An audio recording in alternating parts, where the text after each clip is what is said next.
Es muy importante tener algunos otros conceptos sobre lo que es el hipertiroidismo.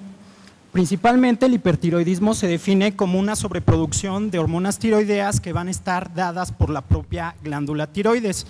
A veces se confunde con otros términos como por ejemplo tirotoxicosis, que realmente son síntomas debidos a la concentración excesiva de hormonas tiroideas, pero estas pueden ser por ejemplo por una ingesta accidental o de manera intencionada de hormonas tiroideas en un tratamiento, por ejemplo hipotiroidismo. Y crisis tirotóxica se debe a síntomas ya de hiperfunción que ponen ya en peligro la vida del paciente si no se da tratamiento de manera oportuna.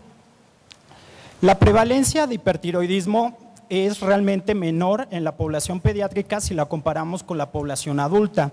Realmente se presenta alrededor de 0.02% en niños, estamos hablando aproximadamente de 1 en 5,000 niños, y es más frecuente dada que la primera causa de hipertiroidismo en la edad pediátrica es la enfermedad de Graves, que sabemos que es un componente inmunológico, y pues obviamente el sexo femenino está más afectado en los componentes inmunológicos, dada una relación aproximadamente de 5 a 1 en comparación de los hombres. El pico de máxima incidencia de esta enfermedad es en la adolescencia, generalmente se presenta alrededor de 3 por cada 100,000 pacientes adolescentes por año. Es también muy frecuente que se acompañe con otras enfermedades inmunológicas, dando en conjunto lo que se conoce como síndrome poliglandular, que hay diversos tipos, que en la edad pediátrica es más frecuente el síndrome poliglandular tipo 1. Nos vamos a enfocar un poquito más hacia la enfermedad de Graves, que prácticamente representa el 95% de los casos de hipertiroidismo en la edad pediátrica. Sabemos que es un componente autoinmune en la etiología y es la formación prácticamente de anticuerpos contra el receptor de TSH, que pueden ser generados propiamente del paciente, pero también si la mamá presenta enfermedad de Graves y está en un periodo de gestación, puede haber paso transplacentario de estos anticuerpos y afectar al neonato presentando lo que se conoce como Graves neonatal. La triada clásica de la enfermedad de Graves básicamente va a ser agrandamiento de la glándula o bocio, va a haber oftalmopatía, también importante, y taquicardia. Sin embargo, no todos los componentes pueden llegar a estar presentes de manera inicial. Estos se pueden llegar a desarrollar conforme va evolucionando la enfermedad. Como les mencionaba, bueno, pues aquí es un componente inmunológico, hay ciertos factores genéticos, principalmente el complejo de histocompatibilidad. Sabemos que hay 3 subclases, la clase 2, sobre todo los haplotipos DR, DR3, pero también hay otros inmunomoduladores como el antígeno 4 linfocitario de los linfocitos T citotóxicos, proteínas tirosinfosfatasa número 22, y también se han vinculado ciertos factores ambientales como por ejemplo estrés, tabaquismo en la edad adulta, también algunas infecciones tanto víricas como bacterianas. En posparto es frecuente que se encuentre esta etiología y la ingesta de yodo de manera excesiva. Todos estos factores pueden interactuar, formar los anticuerpos que finalmente van a interactuar con el receptor de TSH a nivel de la glándula tiroidea y la formación de hormonas tiroideas.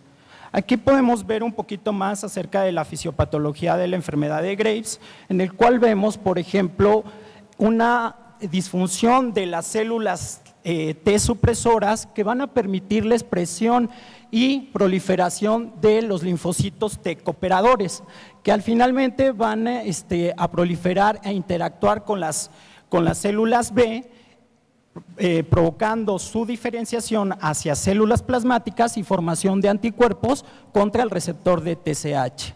Estos van a unirse a nivel de la glándula tiroidea, provocando aumento de las concentraciones de T3 y T4, que a su vez van a hacer un feedback negativo a nivel de la glándula hipoficiaria, disminuyendo la producción de TSH, dándonos el perfil bioquímico que generalmente encontramos, TSH disminuida con hormonas tiroideas altas. Sin embargo, también existen receptores de TSH a nivel del tejido conectivo retroocular, y también por la producción de ciertas citocinas inflamatorias van a aumentar los glucosaminoglicanos. También se ha vinculado ciertos anticuerpos contra los músculos oculares que finalmente van a dar una inflamación y de aumento del tejido conectivo retroauricular, dándonos finalmente la oftalmopatía. En otras etiologías también de hipertiroidismo un poco menos frecuente, tenemos por ejemplo la tiroiditis.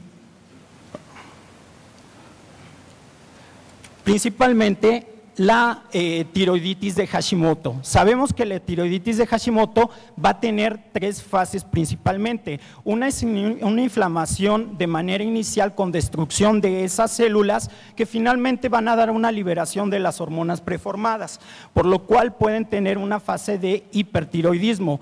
Posteriormente hay una destrucción masiva de esta glándula, ya no se producen las hormonas tiroideas y caen en hipotiroidismo, que generalmente es el cuadro clínico con el que nos llega. Hay otras alteraciones como por ejemplo nódulos tiroideos muy poco frecuentes, pero sí se pueden llegar a presentar, sobre todo en adolescentes, adenomas productores de TSH.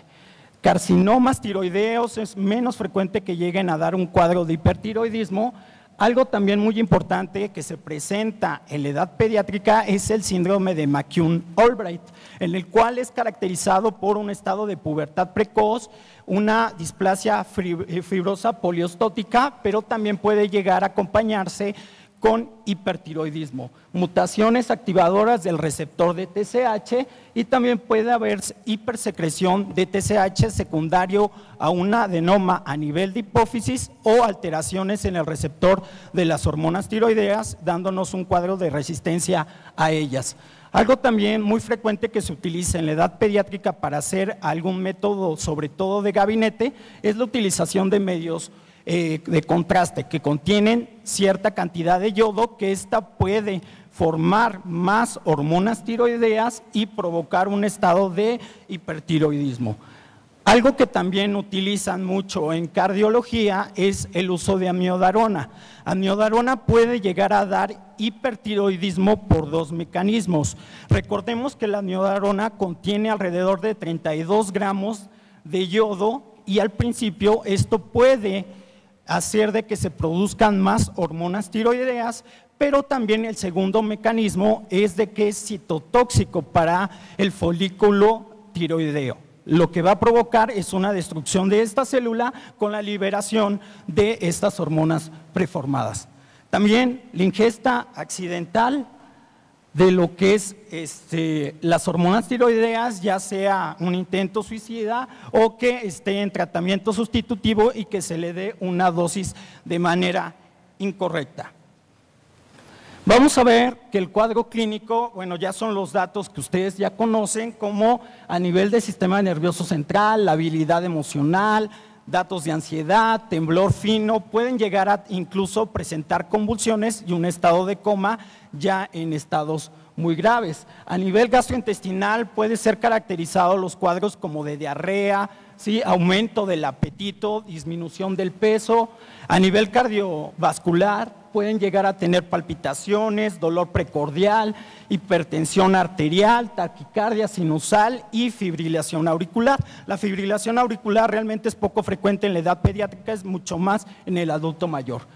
A nivel del aparato reproductivo, principalmente en adolescentes, puede llegar a dar alteraciones en los ciclos menstruales, principalmente datos de oligomenorrea. Y en varones, principalmente puberales, puede llegar a presentar ginecomastia. A nivel de piel, pérdida de cabello, mixedema, sobre todo a nivel pretibial, la piel puede estar húmeda, caliente y puede haber eritema palmar. A nivel oftalmológico puede ser una oftalmopatía muy leve que puede ser caracterizada por un eritema conjuntival, sin embargo el esoftalmos puede ser tan intenso que puede dar datos de diplopia o oftalmoplegia. Otros de los signos muy frecuentes que podemos encontrar es aumento de la velocidad de crecimiento. Les muestro una gráfica en en el cual es un niño que iba creciendo sobre todo sobre su carril, aproximadamente en la percentil 50, sin embargo cuando le da el hipertiroidismo podemos ver que aumenta la velocidad de crecimiento a 2 desviaciones estándar y una vez que se inicia tratamiento se restablece la velocidad de crecimiento. También lo que podemos encontrar es aumento de la edad ósea. Algo también muy importante y tener consideración de ello es de que muchos de los casos pueden llegar a presentar lo que se conoce como tormenta tiroidea. Y es importante tener ciertos criterios que nos puedan confirmar porque el tratamiento es completamente distinto. Esto es una urgencia endocrinológica, que si no se establece el tratamiento de manera oportuna, la mortalidad puede aumentar hasta un 20%. Lo que es alrededor de 1993, Borg y Wartowski lanzan ciertos criterios para poder hacer el diagnóstico de tormenta tiroidea, tomando en cuenta lo que es la temperatura, efectos a nivel del sistema nervioso central, la disfunción a nivel del aparato gastrointestinal o hepático, taquicardia, la presencia de insuficiencia cardíaca congestiva, si hay algún evento precipitante y la presencia de fibrilación auricular. Todos estos se le da un cierto puntaje. Al momento de que juntamos mayor o igual a 45 puntos, este paciente está con una tormenta tiroidea establecida. Cuando se encuentra alrededor de 25 a 44 puntos, este paciente se tiene que vigilar de manera estrecha porque puede llegar a desencadenarla. Y si se encuentra un puntaje menor de 25, no hay ningún problema. Esto se descarta. En cuanto al diagnóstico, como sabemos, la principal causa es la enfermedad de Graves. Generalmente el perfil tiroideo que vamos a encontrar comúnmente va a ser una disminución de la TSH con aumento de las demás hormonas tiroideas como T4 total, T3 total y T4 libre aumentada. Los anticuerpos antitiroideos nos pueden ayudar al diagnóstico, sin embargo, no son una pieza fundamental para ello, puesto que se pueden encontrar en otras alteraciones como tiroiditis de Hashimoto con cierta positividad. Por ejemplo, aquí los anticuerpos antirreceptor generalmente son un poco más sensibles, hasta en un 90% para la enfermedad de Graves. Sin embargo, los otros anticuerpos contra tiroperoxidasa o antitiroglobulina también pueden compartir cierto porcentaje, en un 95% en la enfermedad de Hashimoto y un 85% en la enfermedad de Graves. Los anticuerpos antitiroglobulina son más sensibles en la enfermedad de Hashimoto, pero también pueden llegar a estar positivos hasta en un 30% en la enfermedad de Graves. El ultrasonido es una herramienta de gabinete muy importante también que nos pudiera apoyar al diagnóstico de hipertiroidismo. Los datos que podemos encontrar en el ultrasonido, sobre todo si es de alta resolución y es Doppler color, podemos definir el tamaño realmente de lo que es la glándula tiroides y también a nivel del Doppler podemos ver aumento del flujo vascular. Aquí les muestro una diapositiva donde vemos el flujo normal de la glándula tiroides y aquí vemos aumento de la glándula tiroides, sobre todo el lóbulo del lado derecho, y esto se conoce como infierno tiroideo. A veces llega a haber un patrón hipoecogénico de manera difusa y esto nos pudiera apoyar un poquito más hacia la causa de tiroiditis, sobre todo de tiroiditis de Hashimoto. En cuanto al tratamiento, va básicamente enfocado a disminuir la síntesis de las hormonas tiroideas. Para esto necesitamos el uso de lo que es tionamidas, principalmente metimazol. Sin embargo, también podemos tener lo que es el propiltiuracilo. Desgraciadamente aquí en la Ciudad de México, en el país, no tenemos el propiltiuracilo, solo contamos con lo que es metimazol. Metimazol y propiltiuracilo lo que van a hacer es disminuir lo que es la organificación de las hormonas tiroideas, por ende van a disminuir la síntesis de ellas. La dosis del metimazol va aproximadamente de 0.5 a 2 miligramos por kilogramo y esto se puede repartir cada 8 o cada 12 horas. La dosis del propiltiuracilo va alrededor de 5 a 10 miligramos y esta por la vida media se debe de partir cada 8 horas. Sin embargo, bueno, hay que tener en cuenta de que esto también puede llegar a dar ciertos efectos secundarios que ahorita vamos a hablar.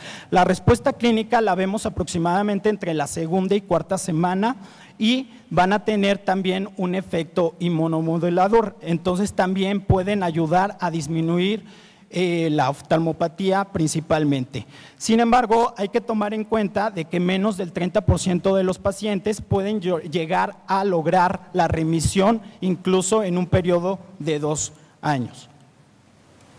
De los efectos secundarios que vamos a ver, generalmente se presenta en menos del 5% de los pacientes y es más visto con el propiltiuracilo.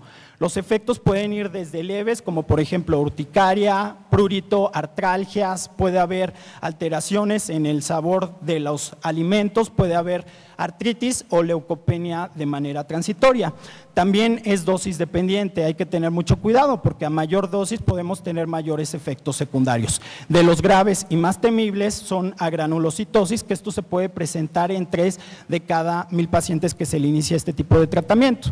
También puede llegar a haber hepatotoxicidad, principalmente con el propiltiuracilo. Puede haber vasculitis con anticuerpos antineutrófilos positivos, los ANCA en un 30%, y puede haber también hipoglucemia, datos de pancreatitis. Y es muy importante monitorear los niveles, sobre todo de T3 y de T4, alrededor del mes o cada 6 semanas.